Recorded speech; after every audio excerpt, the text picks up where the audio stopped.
Welcome in, ladies and gentlemen. I am Dylan Hildreth. This is Hildreth Investigates, and w- well, finally just got done watching the interview between Devil's Advocate and Chris Whitcomb, and then the Q&A at the end. And I primarily watched the Q&A session, and I'm gonna be honest. After seeing that, I am far more nervous about the book than I was going into this interview. Uh, going into the At least going into the Q&A. I got pulled away during the actual interview.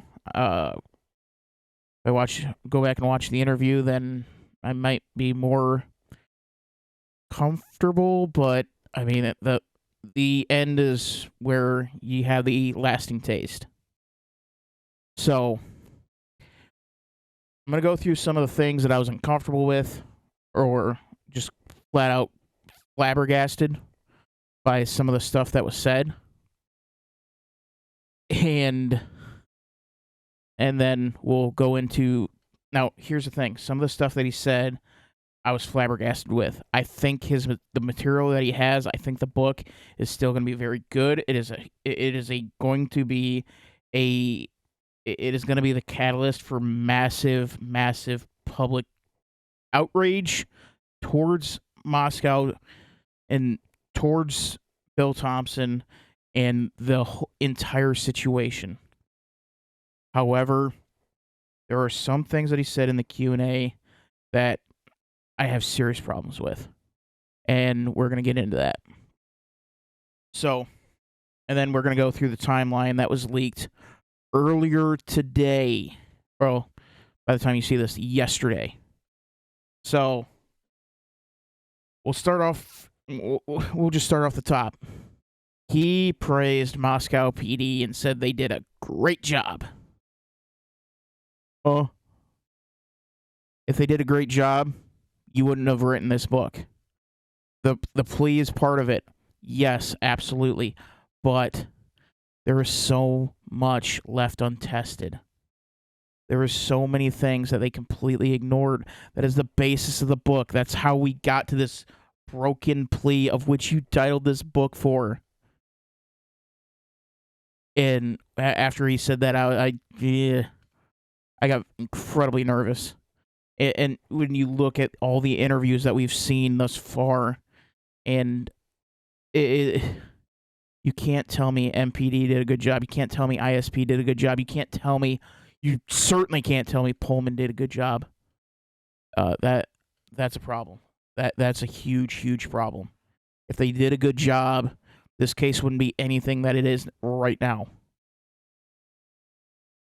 Usually, as soon as you get a conviction or you get a plea, it dies.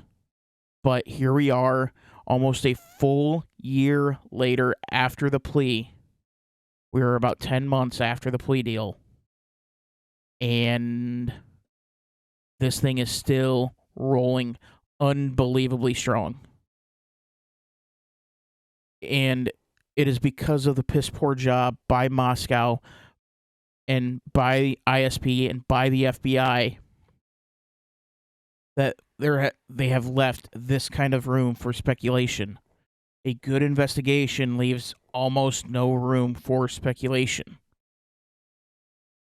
Some cases, yes, it's inevitable. There's going to be room for speculation, and there's going to be room for speculation in every case.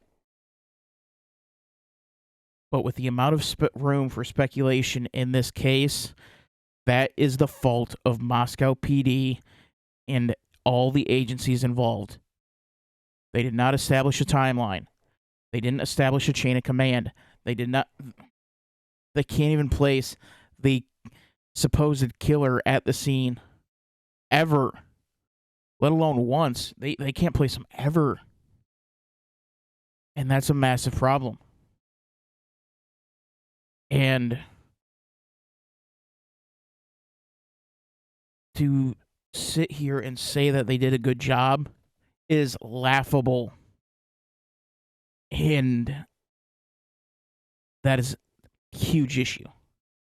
The second issue that I had was when they talked about the 2:27 scream.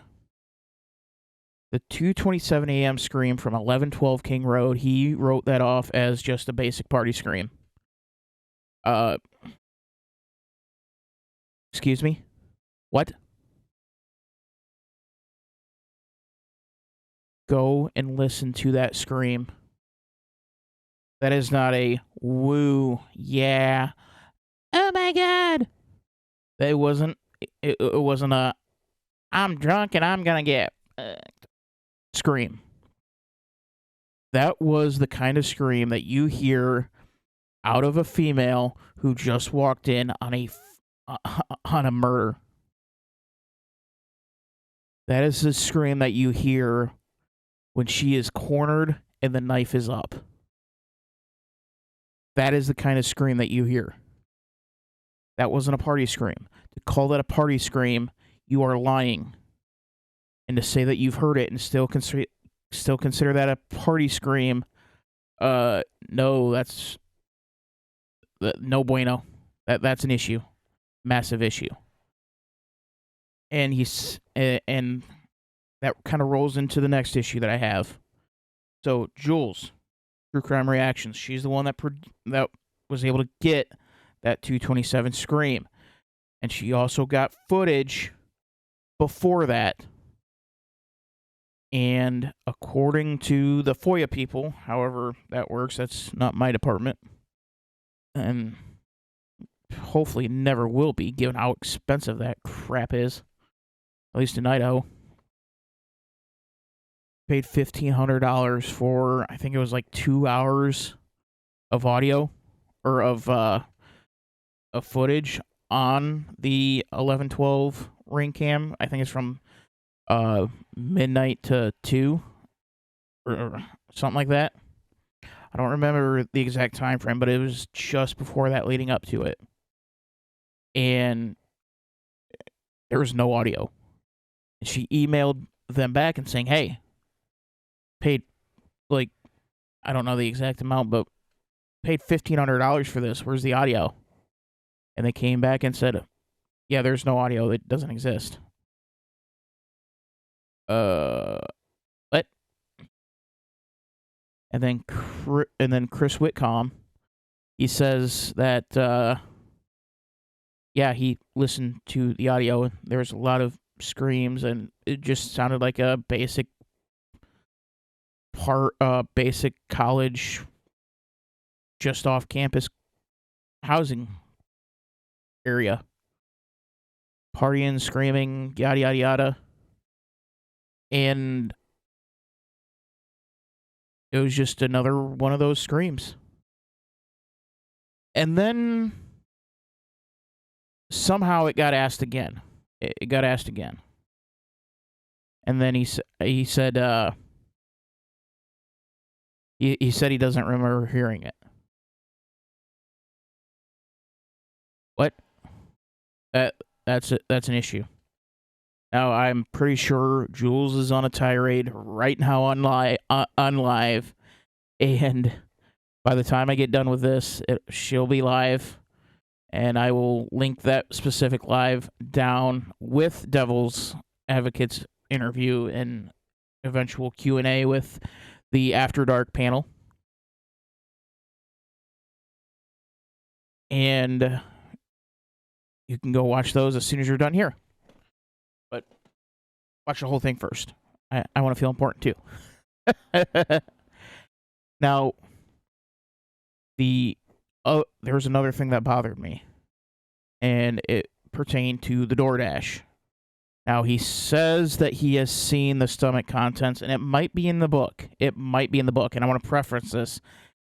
Everything that he did not answer, there is a chance that it's in the book, but the way that he answered that question, I don't think it is. I could be wrong. I'll happily be wrong on this. But somebody asked about the DoorDash, and did Xana actually eat the DoorDash? And he pretty much said that it was irrelevant. And It's all paraphrasing, including the 11-12 stuff, or 11-12. But he essentially said that it was irrelevant to the case. No, it's completely irrelevant, because if it's not there, there's an issue. Who the fuck ate Jack in the Box? You had food over here, you had food over there. Did she drop the fries? Maybe. No, that's not the question. Did Ethan eat the Jack in the Box? Yes, no, or I don't know. Not that and I'm fine with I don't know. I'm completely fine with that. But to say that it's not irrelevant is completely counteractive to everything that this book was meant to set out to do. Because and I'm looking at this as an unsolved murder. Because, I mean, at this point, if you believe Bryan did it, like, come on now. If he did this alone, come on now. Let's be real.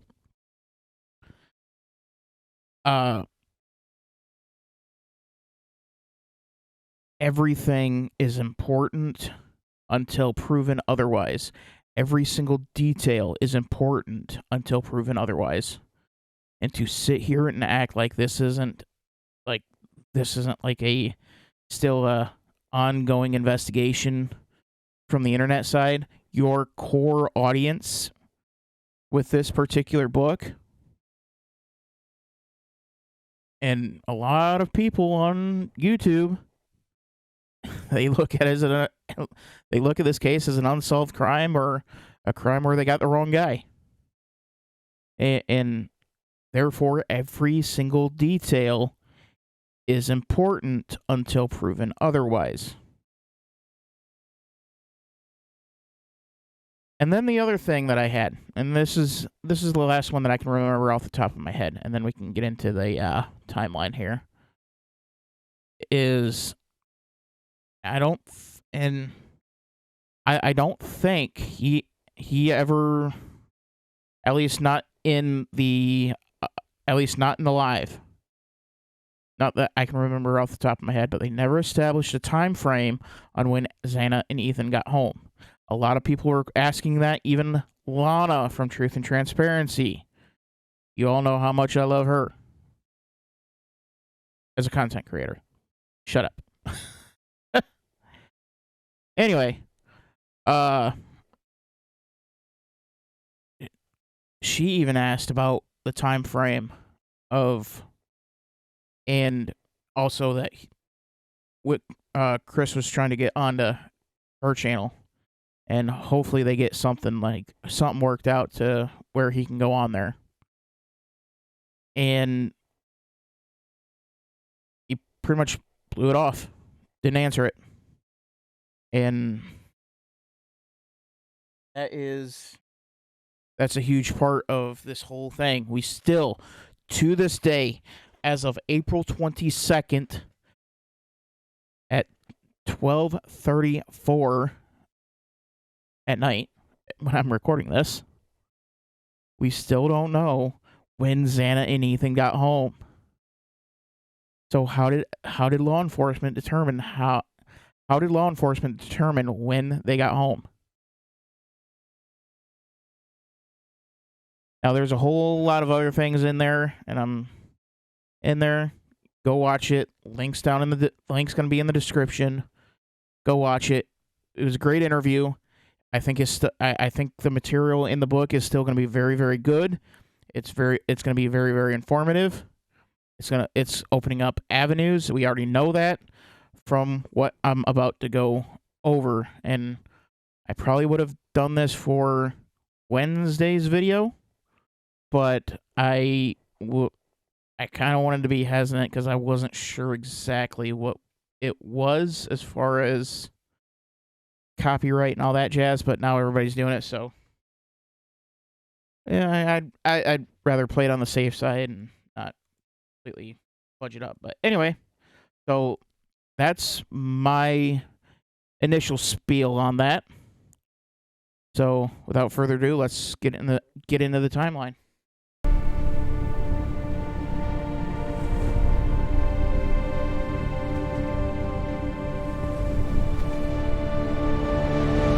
All right, ladies and gentlemen, we have the timeline in Chapter 9 of the Broken Plea. So, and there's going to be some issues with this, and talk about it when we get there. But anyway, it starts out 11/11. Formal ball at Pi Phi sorority. Kaylee was Dylan's date to the ball. Xana and Ethan attended too. They returned home 8:30 p.m. by Uber, and they had a party at 1112 King Road after the ball until early 1112. So now we're going to the day before the murders at 11 a.m. And I think Pi Phi was actually having I don't think that was a Pi Phi formal. Double check my notes here because there are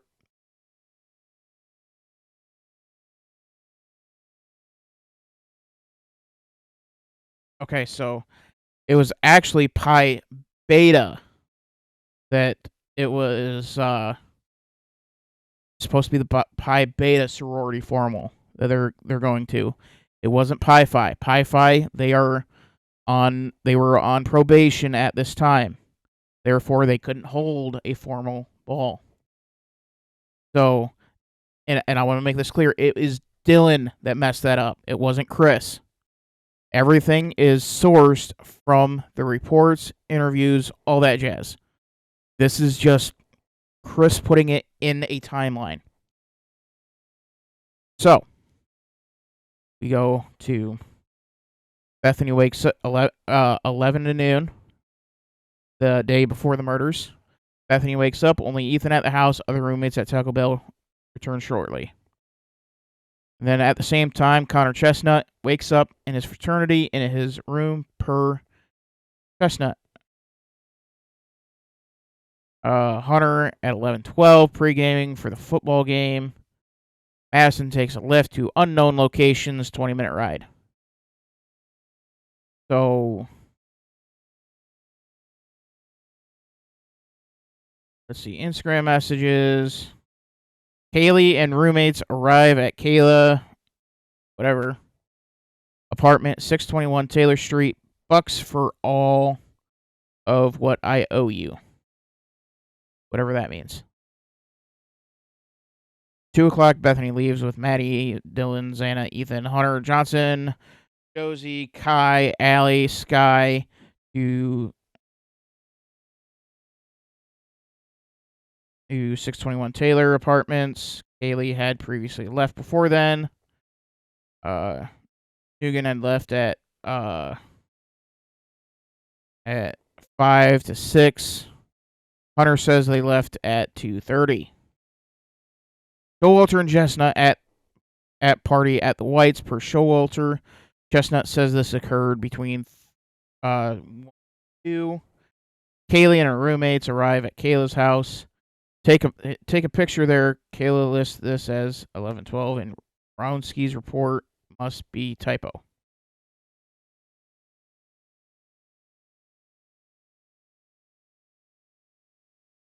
I would imagine it'd be a typo. It'd be a little weird taking a picture 24 hours from this point. So Dylan sends a message to Josie on Instagram at 3:12. And I think this is where things begin to get a little interesting. Bethany and Xana leave the party at the Whites. Ethan had left before that. Okay, so Xana and Ethan are apart. It's Xana and Bethany at the Whites. Ethan is somewhere else. Everyone else was there. Bethany and Xana go to Allie Benson's house on Taylor Avenue. Showalter this is 4:16. Showalter at his apartment to stretch his back and ibuprofen. Chestnut at the Whites, still mention of going to get food. 4:51. Bethany and Xana leave Allie Benson's, return to King Road. Bethany, Xana, Maddie, Kaylee, and Dylan made food. This is according to Bethany. 4:50. So we gotta go back a minute. Maddie sends an Instagram message to Dylan, Kaylee, Xana, and Bethany. That's it. Connor Chestnut passes out in his room, and Showalter returns home per Chestnut. This is inconsistent with the timestamp of Tallman's phone, indicating Showalter is requesting a ride from Delta at 7:30. Erica, this interesting character, sends Ethan a message saying you're getting cheated on.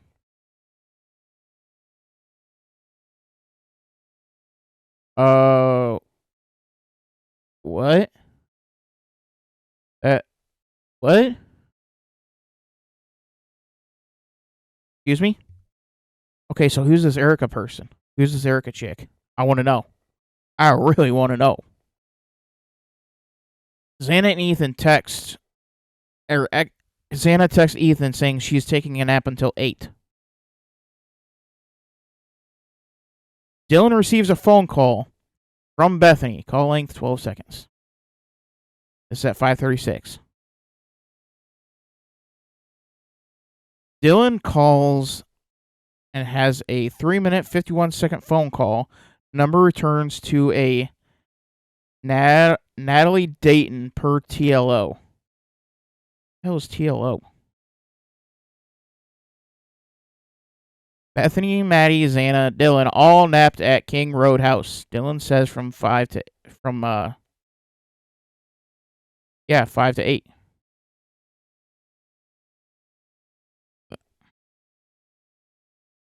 Okay, that's interesting. Explorer leaves King Roadhouse at 7:19. At 7:26, Explorer leaves at Kappa Alpha Theta house. Or arrives at Kappa Theta. Explorer arrives at Kappa Alpha Theta house per Maisie. Formal event. Hunga Dunga, Ethan, Maisie, Hunter, Regan, Darius, Hannah, Jack, Atovich, Riley attended together and rode in their car. Explorer leaves KAT. 8:04. Dylan calls Maddie, who doesn't answer. She responds with a message, "Can I call you later?" Dylan says, "Yes. Jay called you to wake up and come down."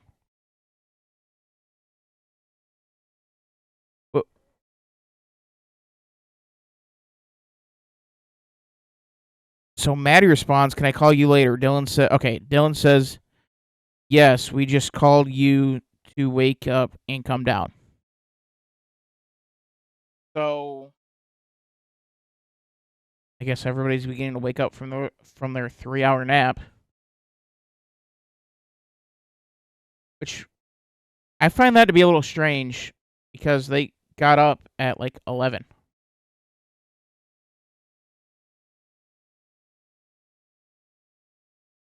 Well, I guess the other ones would have been up earlier if they were going to get Taco Bell. So, okay. I guess ignore that part. Ethan tells Xana he is going to her house to change. Haley texts Eric and asks if he's working tonight. Eric Gower. Haley posts picture of Instagram, sends to Xana.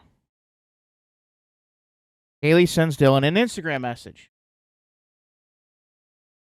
Dylan and Kaylee an instant message and says, "Can you send me those photos, please?" I think they're talking about the last one that's on Kaylee's Instagram. That would be my guess. Maddie calls Xana. What's the result? Answer, no answer? Nothing? Okay. Maddie and Bethany leave King Road house, go to Peter's apartment at Sigma Chi. Ethan and Xana came over after Bethany and Maddie. Kaylee was not going to Sigma Chi party. Dylan walked to the party alone later.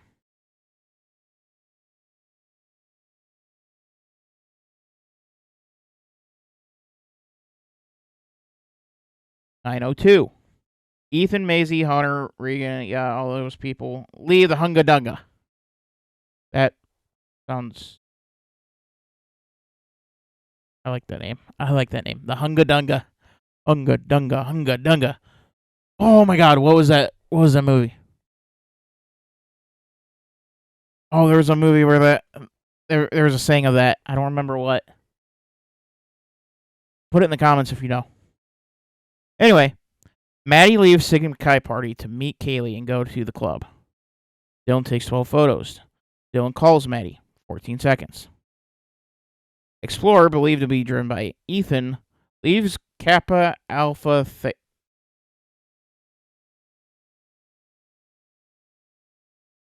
Ethan left with it. Or Maisie left with it.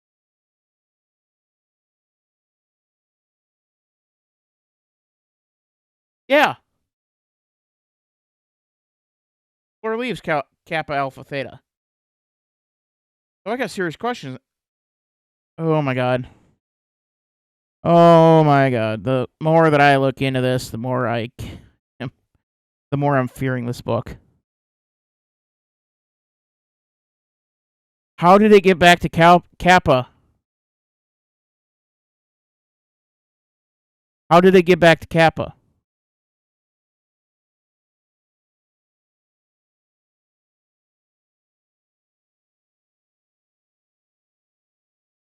Anyway, Explorer, believed to be driven by Ethan, stops at Sigma Chi. A minute later, he leaves. 2 minutes later, goes to 11:22, where I believe that it rests there.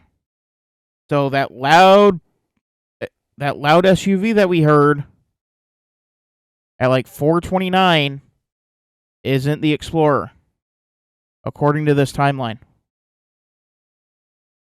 So Dylan calls Xana.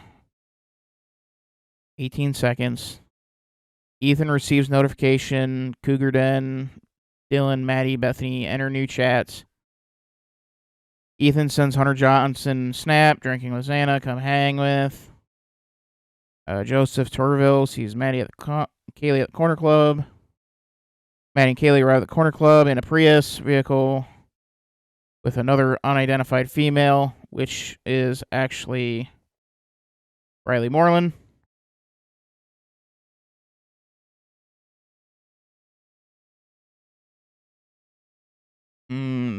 Bethany with Yessie at the Sigma Chi party. Bethany calls Claire, no answer. Chestnut wakes up and plays games in his room the rest of the night per Chestnut. Dylan arrives at Sigma Chi party, apartment 4. Ethan, Hunter, Xana, Yessie, Gideon were there. Dylan and Gideon were in and out of the lodge before going to Peter's apartment.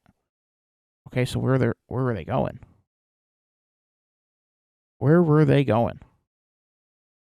I wonder if it's going to say in that interview. I think we have that interview. I have to go back and look. Bethany and Yessie go to the main house for Sigma Chi frat party. Kohberger. Bunch of nonsense there. Bethany sends Maddie a Snapchat. Unknown How is it Bethany's unknown content? It's only Bethany. It's only Bethany and Dylan's. Nobody. Like what? They get like Snapchat Plus or something. Like that's wild.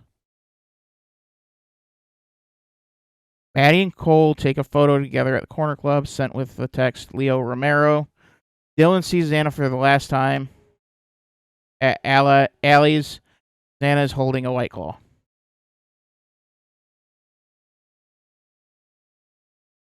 Ethan receives a text from Hunter. You guys still at Sigma Chi. Maddie FaceTime with Ruby for 40 seconds while at the corner club with Aiden. And Aiden. Ethan texts yep when responding to Hunter. Bethany takes photo on location at a party of a girl. Dylan takes photo. Ethan calls Xana, unanswered. Ethan misses a call from Little Noodle, Xana. So when did they split apart?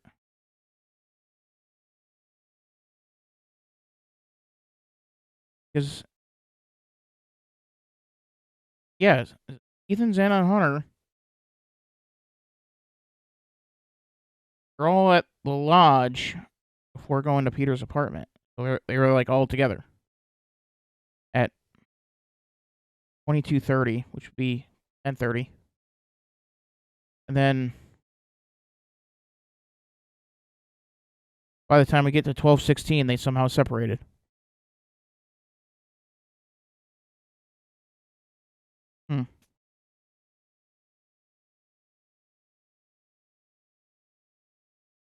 But Bethany sees Ethan and Xana in Peter's apartment before leaving. Bethany. So why is Xana calling Ethan? These two don't make sense.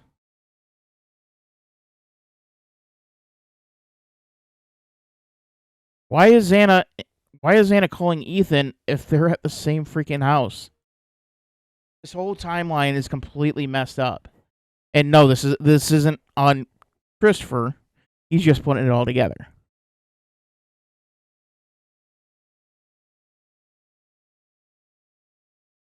Text from Xana to Pistol Pete. You good? Kaylee pays tab at the bar at the club. 9 well vodka and 2 added juice. Bethany calls Jenna as a 22-second call. White light cool. Yeah. All that. Then Ethan receives a second notification from Erica getting cheated on. This could be Yik Yak. This could be Signal. This could be well, the other one, WhatsApp. So he gets 2 notifications exactly 60 minutes apart. Or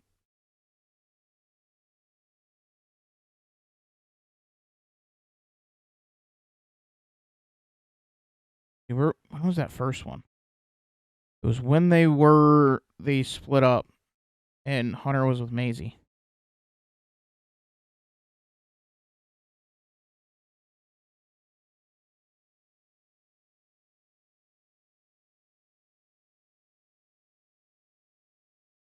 Somewhere in here. Yeah, it's almost like clockwork. It was when I was doing it on Dago's channel. We were going through this. Like an hour, 2 hours apart.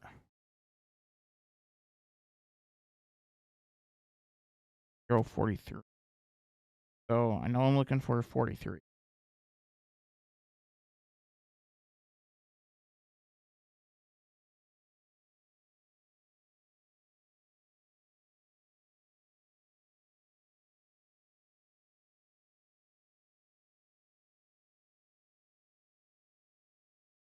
Look at that.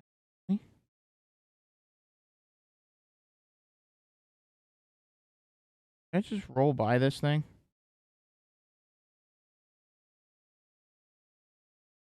Okay, 17. So 503. And then we have 1243. Yep. So a few hours apart, this Erica person saying you're getting cheated on. How do we not? How is this the first time we're? And you want to fucking tell me that Moscow PD is doing a great job? If Moscow PD was doing a great job, you wouldn't have to write this book. All right, more on the white-colored sedan. Chestnut goes to sleep alone. Already went through that. I think. No. Then Cole Barenberg walks home from the corner club. Dylan calls a Sobro for a ride for her and Lake because Lake is very intoxicated. And they go back and watch Vampire Diaries. Bethany wakes up from, or Bethany walks home from Allie's house on Taylor. Time confirmed by Jenna McClure. When she gets there, only Dylan and Lakeland were at the house and they watch Vampire Diaries. So, as it sits right now, the only time that we have separation and people being alone, and this is important for the CI angle that people are looking at, Dylan and Bethany are the only ones that have spent time alone in this particular timeline. Everybody else is with somebody else.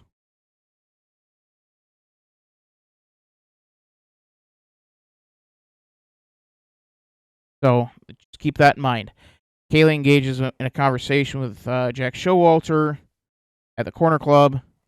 Maddie joins in. Xana calls Ethan, doesn't answer. I thought they were together.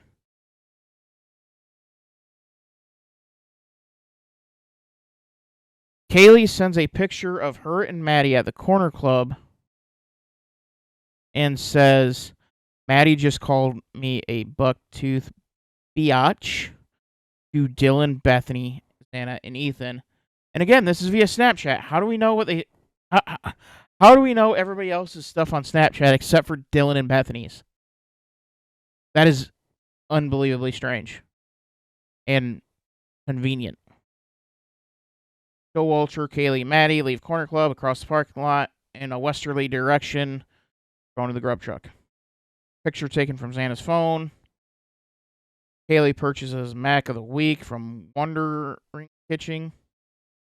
Showalter is seen with them in the video. I believe that's the grub truck. Kaylee texts Gower, see if they're up. Kate and Rossi goes to the corner club to pick up Jack Granger, Jack DeCour, and Nathan Rios. So this is interesting. I didn't know this. I did not know that Jack DeCour was at the corner club. And if you remember, Jack DeCour, Kaylee, according to Patterson's book, was at the corner club, making it well known to everyone that her and Jack DeCour were never, ever getting back together. And to do that in front of him, oh my God. That has got to... That's a trigger. That's a trigger. I know you want to sit here and say, oh, but it was Bryan Kohberger.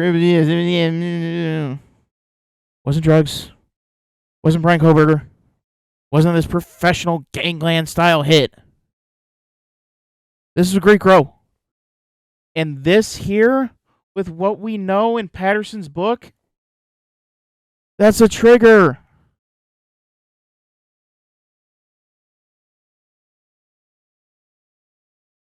Eric Gower arrives at the grub truck. That is quick response. Holy cow. Dude, I couldn't get a neighbor to react that quickly. Holy crap. Jack DeCour leaves the corner club almost right after 151. Bethany calls Maddie, no answer. Which is strange.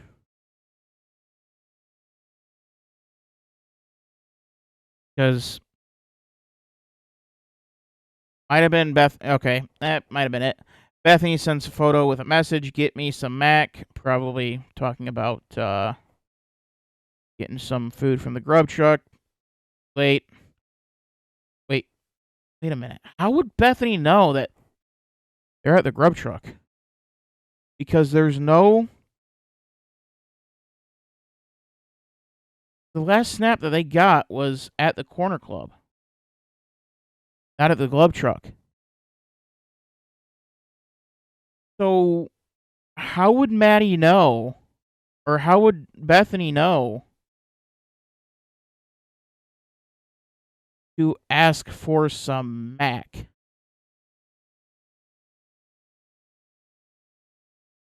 That's interesting. Kaylee and Maddie arrive home. Girls all go upstairs with Kaylee and is getting ready for bed, taking selfie videos. Maddie and Bethany take Murphy outside. Bethany comes back in after a few minutes, grabs chips, and goes down to bed. Dana takes a picture with Jacqueline.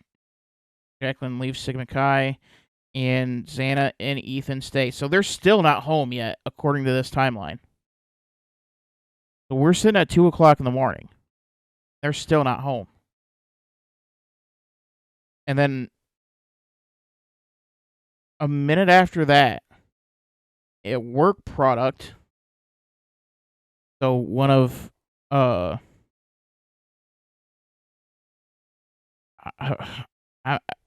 don't know if this is from Christopher Whitcomb's work product or one of the three-letter goons,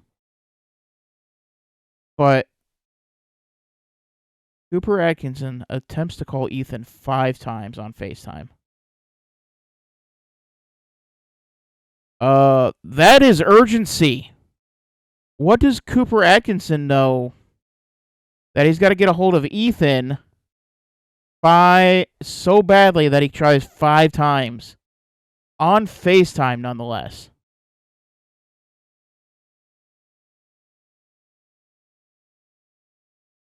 That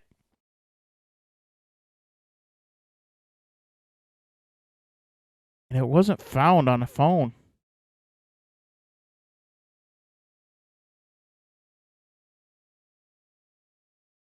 That's interesting. And so where did it come from? Where did it come from, and why wasn't it found on Ethan's phone? That would have been found on it. It would say Ethan's cell.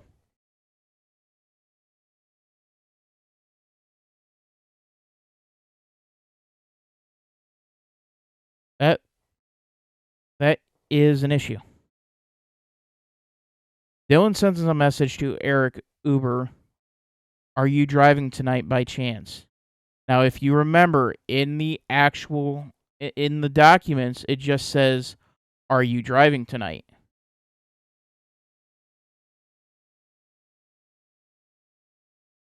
So, was this part edited out? Or is this a typo by Whitcomb? Does it really change the complexion? No. But details matter. So where did by chance come from? And which one's correct? Dylan receives a text from Eric Uber. I am. Dylan tells Gooch that this is the 313 in her interview. She says she goes to bed at the same time, but is unsure of when. She says first of the roommates to go to bed. And of course, Dylan's on Pacific time for some reason. Or Mountain time. 2:15.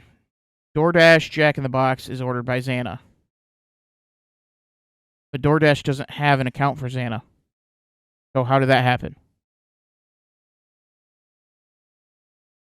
That's a problem. More about the car that I don't really care about. Calling for Murphy and whistling can be heard on the 1112 King recording. Now this is the part where this is what got edited out. This is the no audio part.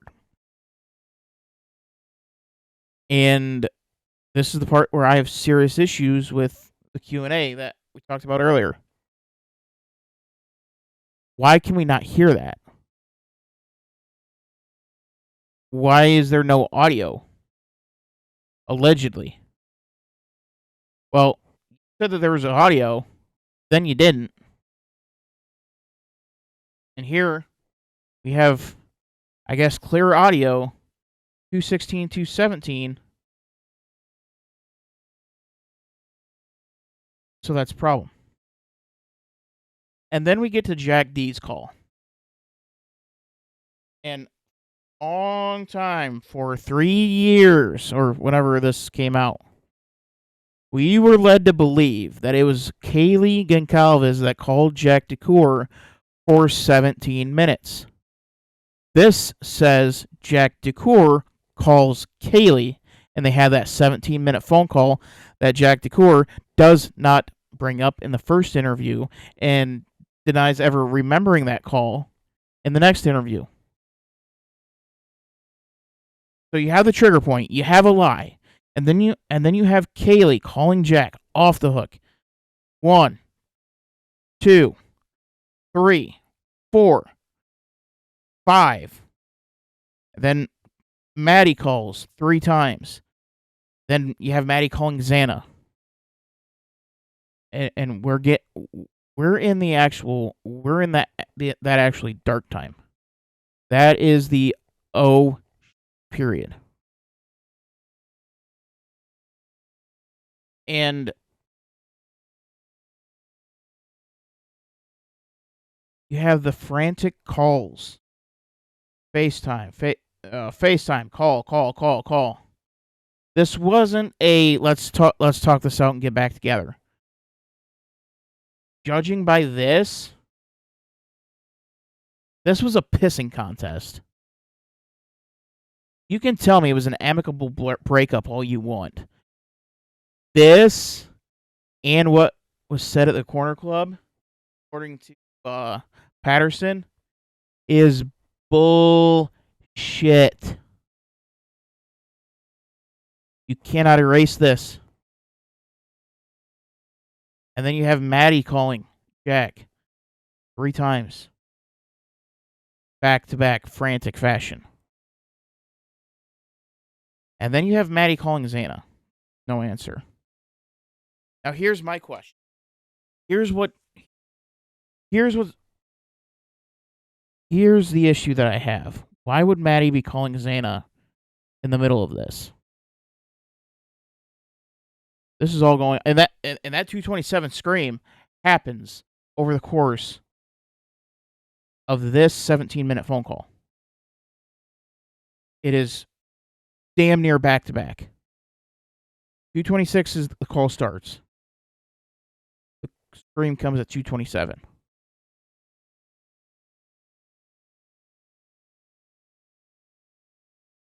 And there's a lot of ways that you can interpret that. And I'll leave that one for you, and I'll leave that for a different video. Because we are absolutely going to be going back through this.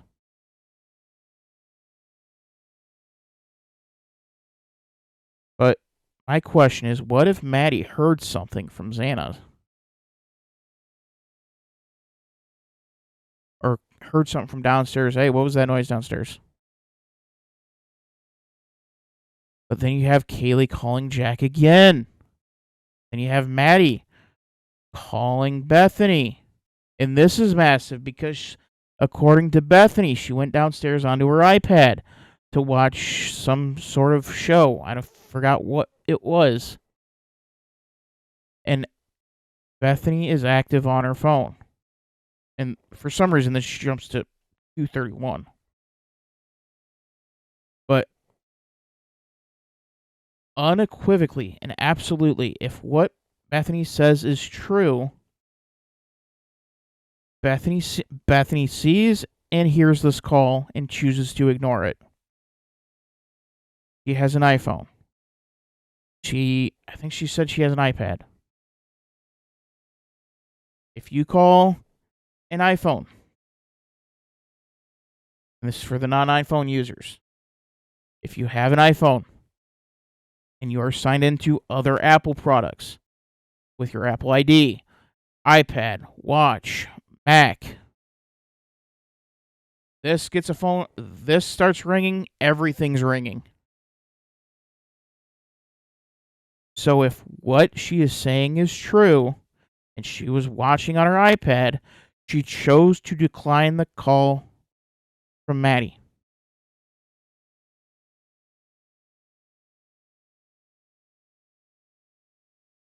So, yeah. So then we got more of the white sedan, white sedan, white sedan. Dylan creates the contact. Emily Allant Venmos Anna for $14. Wonder why. Xana texts the DoorDash. Are you having trouble finding it? This is after almost 2 hours. DoorDash is delivered by Molly McMethhead. Dylan hears Kaylee singing, and then he hears Kaylee say, "Someone is here," sounding frantic. White vehicle traveling eastbound on King Road. So,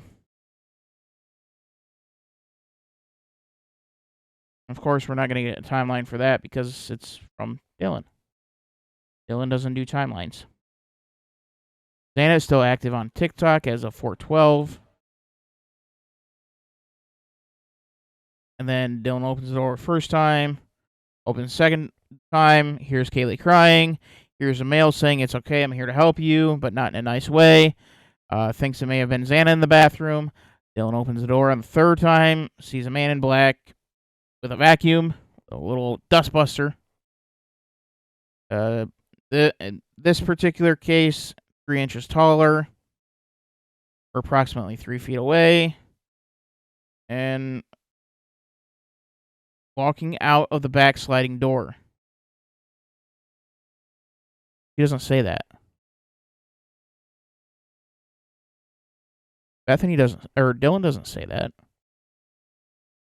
He doesn't say which direction he goes. This may have been later, but in the actual interviews, in the original interviews, and those are the most important ones because they're the less fabricated ones. He doesn't say where, like, what the other guy did, what the guy did. She slams the door, she locks it.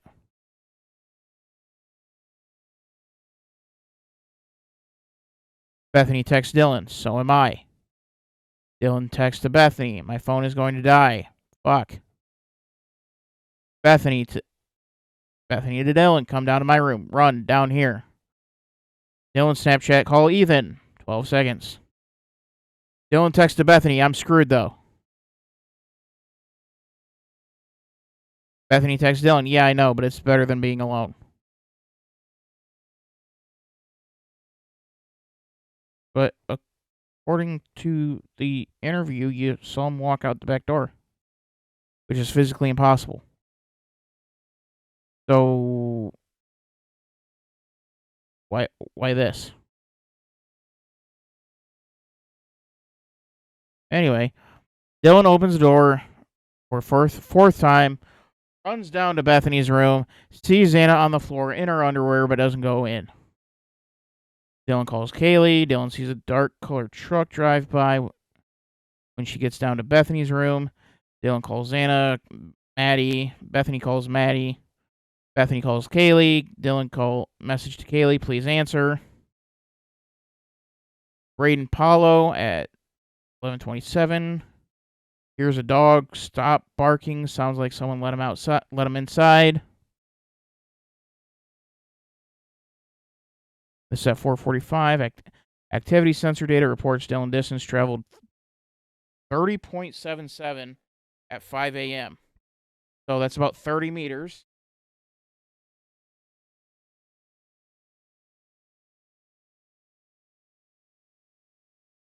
Okay. So that's interesting.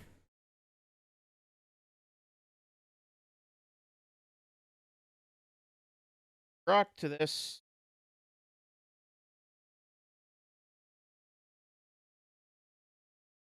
In the American metric, how far is 30.77 meters?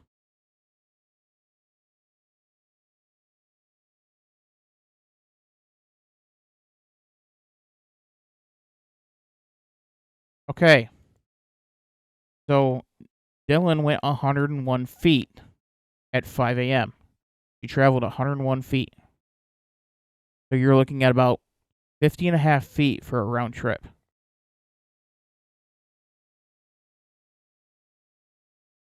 So I'll let you decipher how far she can go in that house for that to add up.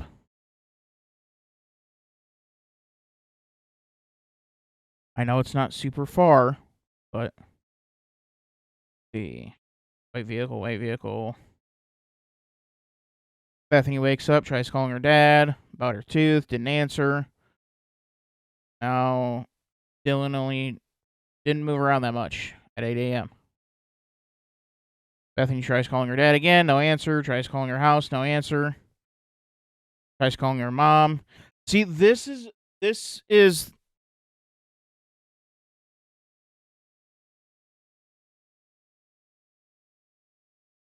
I just noticed this. All of the times that Bethany is trying to call is according to her interview, not her phone. Dylan's cell. You can see with all the others, it is according to somebody's cell, except for Bethany's. Bethany's is according to her interview. I thought you had Bethany's phone. So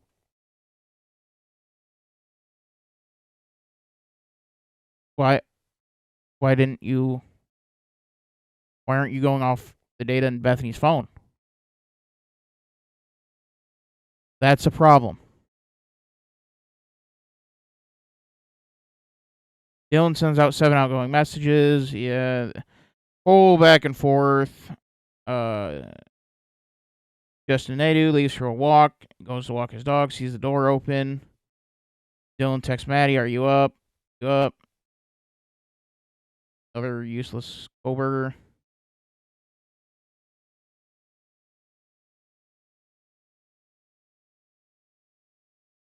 Turns. Door still open at 10:59. Well, that door's open for an hour, and that's the first floor door. That's the front door. That's right next to Bethany's. If you're feeling endangered, why the fuck do you have the front door wide open? That's a problem.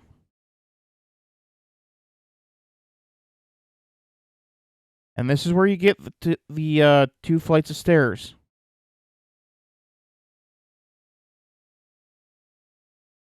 2 flights of stairs, 120 meters. So, and I want to make this very, very clear because I've looked this up extensively. Because of the switchback staircase with the landing, that is going to read as 2 flights of steps.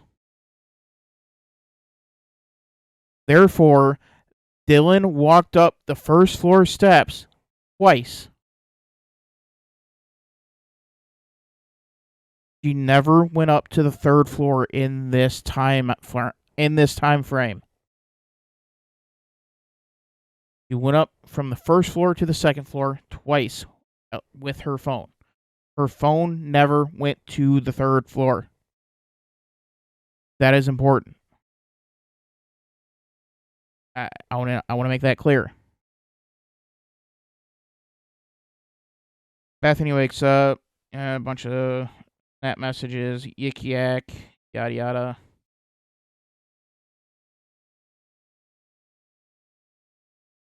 Message from her dad. We've already gone over that. Yada yada yada yada. And then at 11:56, 911 call placed to Bethany Funk and Hunter and Emily. So that is kind of your semi-quick rundown of that. Not quick, but it's a lot of issues here. And other things that I do want to point out, all of Bethany's phone data or all of Bethany's phone calls are according to her interview, not her cell phone. So, what's real and what's not? Because that tells us nothing with how much they've been lying. That tells us nothing. So, we do not know if Bethany ever tried calling her dad. Legitimately. Because again, this is according to the interviews. Do they have Bethany's phone data? It doesn't seem like they do.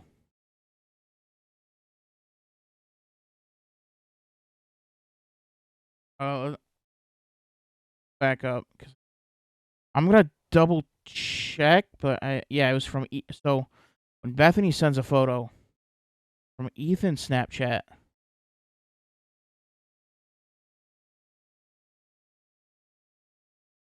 Bethany phone timeline, page 54. On what?